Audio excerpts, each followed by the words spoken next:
وہ فیکٹرز جو کہ ہیومن ڈیولپمنٹ کو متاثر کرتے ہیں، ان میں سے ایک فیکٹر جس پہ ہم ڈسکس کرنے جا رہے ہیں وہ ہے socio economic status. Socio economic status کی اگر بات کریں تو اس کو ہم کہتے ہیں معاشی رتبہ کیا ہے۔ معاشی رتبے سے مراد کہ آپ کس طریقے کا آپ کی معاشی طور کے اوپر آپ کتنے اسٹیبل ہیں۔ So the socio-economic status of a family determines the quality of opportunity a child gets۔ کہ اس سے ہمیں سوشو اکنامک اگر اسٹیٹس کی بات کریں تو اس سے ایکچولی پتہ ہمیں یہ چلتا ہے کہ ایک بچے کو کس انداز کی جو ہے سپورٹ یا اس کو کس انداز سے فیسلٹیز جو ہیں وہ اویلیبل ہیں اپنی فیملی کی طرف سے۔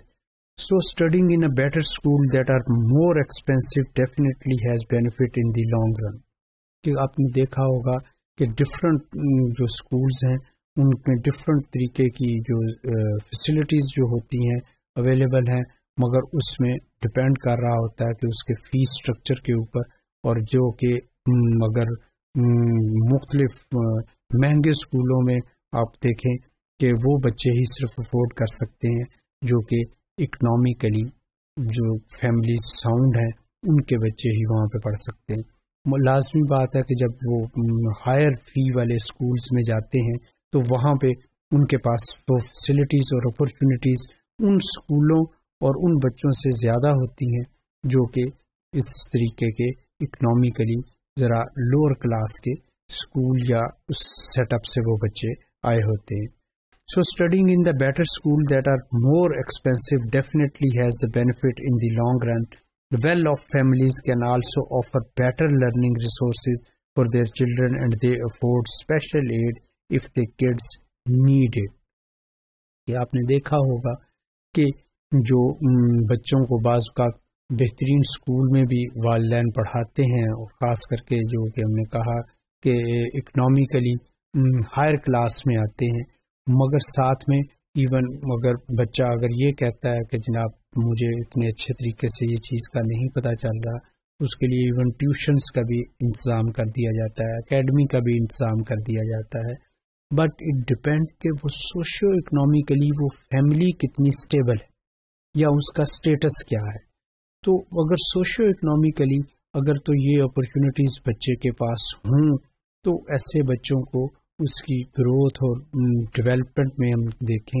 تو اس میں یہ چیزیں بڑا پازیٹیو کردار ادا کرتی ہیں، یا اس طریقے کی ایڈ اور سپورٹ جو ہوتی ہے ان کو ایکسل کرنے میں مدد دیتی ہے، اپنی کارکردگی بہتر بنانے میں اور اچھی ڈیولپمنٹ میں ان کو یہ سپورٹ کر رہی ہوتی ہیں چیزیں۔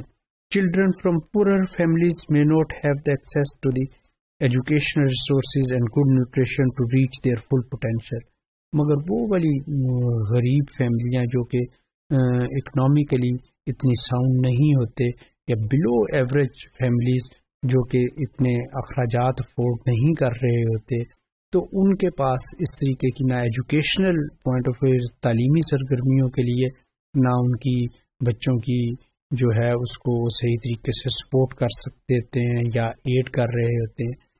نہ ہی وہ ان کو ہیلتھ پوائنٹ آف ویو کے ساتھ وہ والی اپرچونیٹیز یا وہ والی سپورٹ جس کی کہ ان کو ضرورت ہوتی ہے وہ دے پاتے ہیں، جس کی وجہ سے اگر ہیلتھ پوائنٹ آف ویو کے ساتھ نہ دے پائیں گے تو وہ ان میں بعض اوقات ان کی جو گروتھ اور ڈیولپمنٹ جو ہوتی ہے وہ اس میں ہنڈرنس بن جاتی ہے،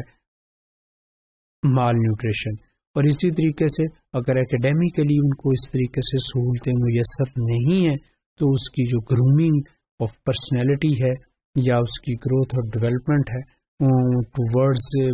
attitude and behaviour with others, وہ بھی اتنی اچھی جس طریقے سے ڈیولپ ہونی چاہیے اتنی اچھی نہیں ہوتی۔